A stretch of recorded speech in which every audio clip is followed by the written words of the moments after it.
नमस्कार दोस्तों, मेरा नाम है अंकुर कुमार। आज मैं जिस सम्राट के बारे में बात करने जा रहा हूँ, इन्हें विक्रमादित्य की उपाधि प्राप्त है। इन्हें भारत का नेपोलियन भी कहा जाता है। इनका नाम सम्राट हेमचंद्र विक्रमादित्य है। इनका जन्म 1501 में भारत के राजस्थान राज्य के अरवल जिले के माछीवाड़ा गांव में हुआ था। इनके पिता का नाम राय पुरनदास भार्गव था, जो कि एक धार्मिक हिंदू ब्राह्मण और शांत स्वभाव के व्यक्ति थे। हेमचंद्र बचपन में नमक बेचा करते थे। हेमचंद्र का बचपन हरियाणा राज्य के रेवाड़ी शहर के कुतुबपुर गांव में बीता था। हेमचंद्र ने अपनी शिक्षा भी रेवाड़ी में ही प्राप्त की थी और ये फारसी, उर्दू और संस्कृत भाषाओं में पारंगत थे। हेमचंद्र को कुश्ती, घुड़सवारी, राजनीति और युद्ध नीति का भी काफी शौक था और वो इन सभी में बहुत अच्छे भी थे। हेमचंद्र जैसे जैसे बड़े होते गए, इनका काम भी और बड़ा होता गया और एक वक्त ऐसा आया जब हेमचंद्र ने दिल्ली के सूर सुल्तान शेरशाह सूरी को बारूद की आपूर्ति करना शुरू कर दिया। लेकिन शेरशाह सूरी की कलिंजर किले पर विजय प्राप्त करने के बाद घायल अवस्था में मृत्यु हो गई, जिसके बाद अगले सूर सुल्तान शेरशाह सूरी के भतीजे सलीम शाह सूरी बने। सलीम शाह सूरी को इस्लाम शाह सूरी के नाम से भी जाना जाता था। हालांकि इनका असली नाम जलाल खान था, लेकिन ये सलीम शाह सूरी के नाम से मशहूर हुए। सलीम शाह सूरी ने हेमचंद्र की काबिलियत को पहचाना और इन्हें सूर साम्राज्य का सलाहकार नियुक्त किया। सुल्तान सलीम शाह सूरी कई निजी मामलों में भी हेमचंद्र से सलाह लिया करते थे और हेमचंद्र जल्द ही सुल्तान के विश्वास पात्र बन गए। इस वक्त सलीम शाह सूरी बंगाल से लेकर पूरे पंजाब तक शासन कर रहे थे और जल्द ही सुल्तान ने हेमचंद्र को खुफिया विभाग का अफसर नियुक्त किया। हेमचंद्र ने यहाँ भी अपने सभी कार्य को सफलतापूर्वक निभाया और इनके काम से खुश होकर सुल्तान ने 1552 में हेमू को दिल्ली और पंजाब का राज्यपाल नियुक्त किया। हेमचंद्र ने राज्यपाल का पद 1554 तक संभाले रखा, जिसके बाद 1554 में सलीम शाह सूरी की मात्र 47 वर्ष की आयु में मृत्यु हो गई। सलीम शाह सूरी के 12 वर्ष के नाबालिग बेटे फिरोज खान इस वक्त सिंहासन पर बैठे, लेकिन फिरोज खान की जल्द ही कुछ दिनों के अंदर आदिल शाह सूरी ने हत्या कर दी। आदिल शाह सूरी का असली नाम मुबारक खान था और ये सलीम शाह सूरी के चचेरे भाई थे। इन्होंने खुद को नया सुल्तान घोषित किया। हेमचंद्र इस वक्त तक इन सभी बातों के गवाह बने, शांति से सब कुछ देखते रहे, पर नए सुल्तान आदिल शाह सूरी बहुत ज्यादा लायक नहीं थे और वे अपना ज्यादा समय भोग विलास में बिताते थे और भोग विलास में ही डूबे रहते थे। हालांकि इन्होंने भी हेमू को पहचान लिया और इन्हें महामंत्री घोषित कर दिया और इन्हें ही अपने राज्य का ज्यादातर काम सौंप दिया। लेकिन इस समय सूरी साम्राज्य के खिलाफ सभी राज्यों में विद्रोह भड़क उठे और सभी राजाओं महाराजाओं ने सुल्तान को कर देने से मना कर दिया था, जिसके बाद सुल्तान ने हेमू को बड़ी सेना के साथ भेजा और हेमू ने एक के बाद एक लड़ाइयां लड़के उत्तर भारत पर आक्रमण किया और एक के बाद एक 22 युद्धों में जीत प्राप्त की। हेमचंद्र की तारीफ अकबर के नवरत्नों में से एक अबुल फजल ने भी की है।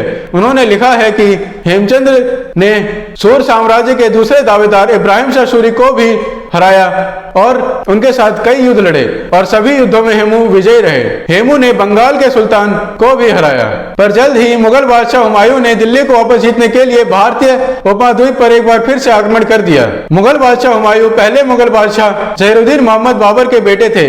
इन्हें 1539 और 40 में चौसा और कन्नौज की लड़ाइयों में शेरशाह सूरी ने हराकर भारतीय उपमहाद्वीप से बाहर निकाल दिया था और सूर साम्राज्य की स्थापना की थी। जिसके बाद हुमायूं 15 सालों तक ईरान में भटकते रहे और युद्ध की तैयारी करते रहे। इन्होंने 1555 में माछीवाड़ा और सरहिंद की लड़ाई में अंतिम सूर शासक आदिल शाह सूरी को पराजित किया और दोबारा दिल्ली पर कब्जा कर लिया।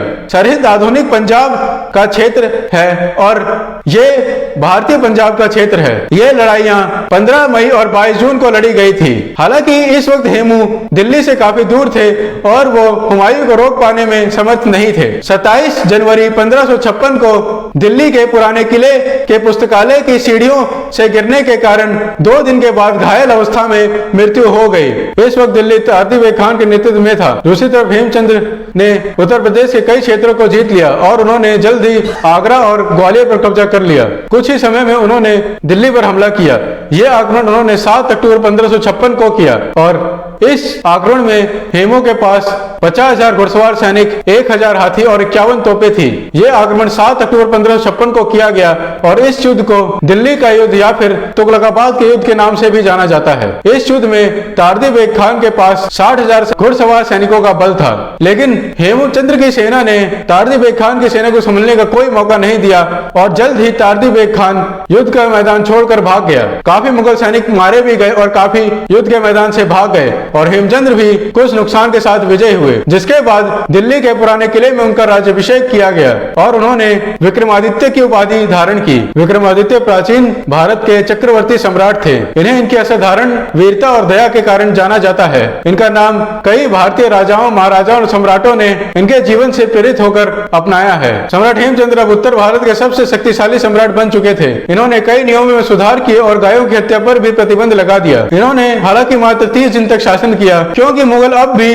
भारत में ही थे और युद्ध की तैयारी कर रहे थे। मृत हुमायूं का नाबालिग 12 वर्ष का बेटा जलालुद्दीन अकबर अभी भी भारत में ही था और वो अपने सेना के कमांडर बैरम खान के साथ था। इन्होंने जल्द ही युद्ध की तैयारी शुरू की और यह युद्ध 5 नवंबर 1556 को लड़ा गया। युद्ध का स्थान था पानीपत, वही स्थान जहां 30 साल पहले अकबर के पूर्वज जहीरुद्दीन मोहम्मद बाबर ने लोदी सुल्तान इब्राहिम लोदी को हराया था। इस युद्ध में जलालुद्दीन अकबर की सेना की कमान थी बैरम खान, महमूद खान, अली कुली खान शेरवानी, सिकंदर खान उज़्बक, अब्दुल्ला खान उज़्बक और शाह कुली महरम जैसे अधिकारियों के हाथ में थी और इनके पास इस युद्ध में 10,000 घुड़सवार सैनिक और 200 योद्धा हाथी थे। वहीं दूसरी ओर सम्राट हेमचंद्र विक्रमादित्य की सेना की कमान उनके अलावा राम्या और सादी खान कक्कड़ जैसे अधिकारियों के हाथ में थी और इनके पास इस युद्ध में 30,000 घुड़सवार सैनिक और 500 युद्ध हाथी थे। इस युद्ध को दूसरी पानीपत की युद्ध के नाम से जाना गया और इस युद्ध में हेमू की सेना लगातार बैरम खान की मुगल सेना को पीछे धकेल रही थी और एक समय लगभग जीत की स्थिति में थी कि एक मुगल तीर कहीं से आके हेमचंद्र के